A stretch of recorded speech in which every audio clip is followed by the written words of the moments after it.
Dear students, ഇന്നത്തെ subject Hindi. ഹിന്ദിയിൽ ടൂട്ടാ പഹിയ എന്ന കവിതയുടെ ടിപ്പണിയാണ് നമ്മളിന്ന് പഠിക്കാൻ പോകുന്നത്.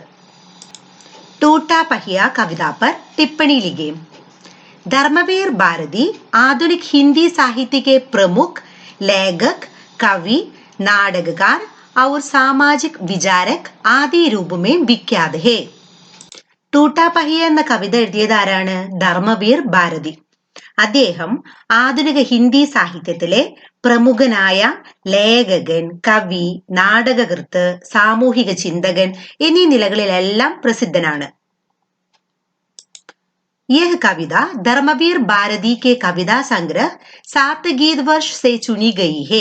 यह एक प्रतीकात्मक रचना है. यह कविता धर्मवीर भारती के कविता संग्रह 7 गीत वर्ष से चुनी गई है. यह एक प्रतीकात्मक रचना है. എന്താണ് പറഞ്ഞത്? ഈ കവിത ധർമ്മവീർ ഭാരതിയുടെ കവിതാ സംഗ്രഹമായ 7 ഗീത് വർഷിൽ നിന്ന് എടുത്തിട്ടുള്ളതാണ്. ഇതൊരു പ്രതീകാത്മകമായ രചനയാണ്. टूटा पहिया लघु और उपेक्षित मानव का प्रतीक है जिसे बेकार समझकर फेंक दिया गया है. ടൂട്ടാ പഹിയ അതായത് പൊട്ടിയ ചക്രം ഉപേക്ഷിക്കപ്പെട്ട മനുഷ്യന്റെ പ്രതീകമാണ്. അതിനെ ഒരു ഉപകാരമില്ലാത്തതെന്ന് ആണെന്ന് കരുതിയിട്ട് എറിഞ്ഞു കളയുന്നു. അപ്പോ ഒരു ഉപകാരമില്ലാത്തതാണ് എന്നാണ് കരുതുന്നത്. ടൂട്ടാ പഹിയനെ ഒരു ഉപകാരമില്ലാത്തതാണ് എന്ന് കരുതിയിട്ട് എറിഞ്ഞു കളയാറാണ് പതിവ്.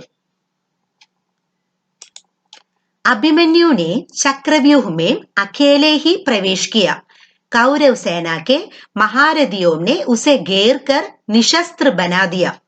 उसने रथ के टूटे पहिए को अस्त्र बनाकर शत्रुओं का सामना किया. എന്താണ് ഇതിനർത്ഥം? എന്താണ്?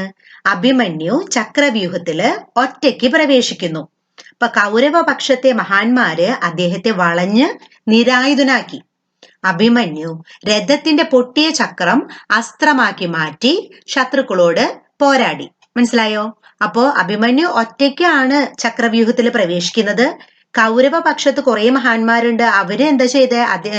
അഭിമന്യുവിനെ വളഞ്ഞ് നിരായുധനാക്കി. അഭിമന്യു അപ്പൊ എന്താ ചെയ്തത്? അഭിമന്യു രഥത്തിന്റെ പൊട്ടിയ ചക്രം അസ്ത്രമാക്കി മാറ്റി ശത്രുക്കളോട് പോരാടി. कवि का कहना है कि टूटा हुआ पहिया भी संदर्भ आने पर उपयोगी हो सकता है, इसलिए उपेक्षा नहीं करनी चाहिए.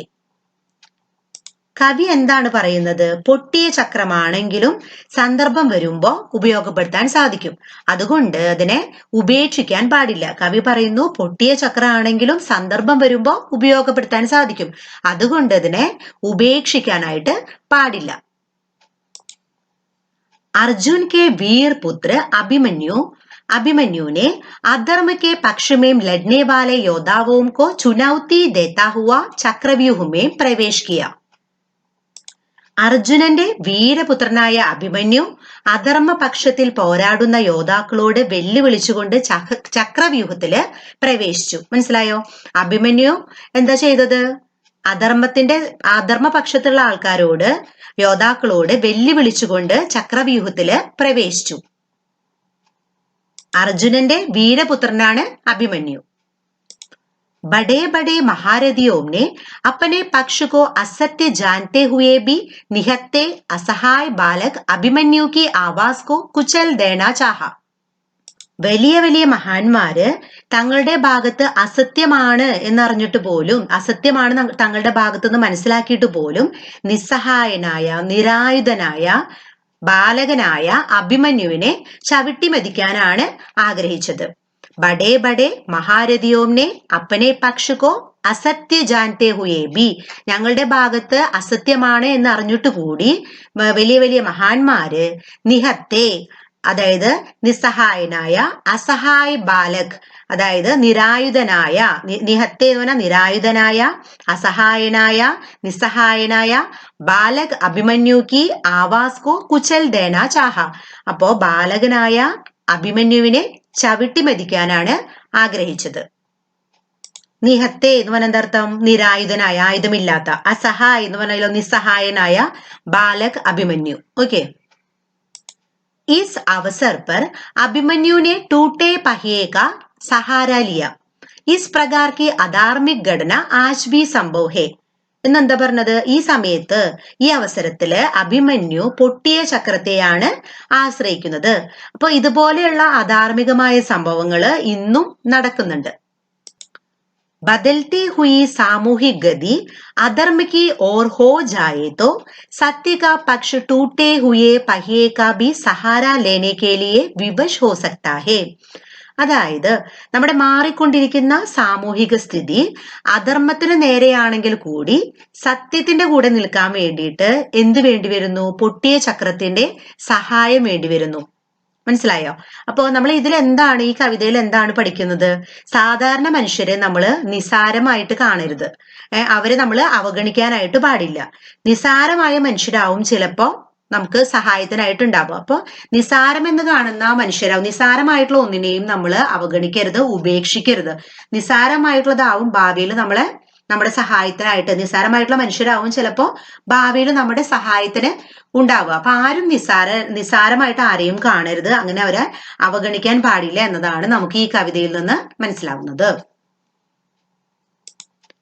धर्मवीर भारती आधुनिक हिंदी साहित्य के प्रमुख लेखक, कवि, नाटककार और सामाजिक विचारक आदि रूपों में विख्यात है. यह कविता धर्मवीर भारती के कविता संग्रह 7 गीत वर्ष से चुनी गई है. यह एक प्रतीकात्मक रचना है. टूटा पहिया लघु और उपेक्षित मानव का प्रतीक है, जिसे बेकार समझकर फेंक दिया गया है. अभिमन्यु ने चक्रव्यूह में अकेले ही प्रवेश किया. कौरव सेना के महारथियों ने उसे घेर कर निशस्त्र बना दिया. उसने रथ के टूटे पहिए को अस्त्र बनाकर शत्रुओं का सामना किया. कवि का कहना है कि टूटा हुआ पहिया भी संदर्भ आने पर उपयोगी हो सकता है, इसलिए उपेक्षा नहीं करनी चाहिए. अर्जुन के वीर पुत्र अभिमन्यु ने अधर्म के पक्ष में लड़ने वाले योद्धाओं को चुनौती देता हुआ चक्रव्यूह में प्रवेश किया. बड़े बड़े महारथियों ने अपने पक्ष को असत्य जानते हुए भी निहत्थे असहाय बालक अभिमन्यु की आवाज को कुचल देना चाहा. इस अवसर पर अभिमन्यु ने टूटे पहिए का सहारा लिया. इस प्रकार की अधार्मिक घटना आज भी संभव है.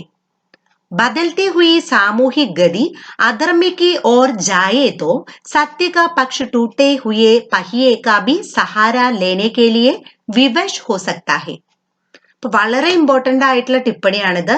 നന്നായി പഠിക്കണം. നമുക്ക് എല്ലാ ക്വസ്റ്റ്യൻ പേപ്പേഴ്സിലും വരുന്ന ഷുവർ ആയിട്ട് ചോദിക്കുന്ന ക്വസ്റ്റ്യൻ ആണിത്. Okay, thank you.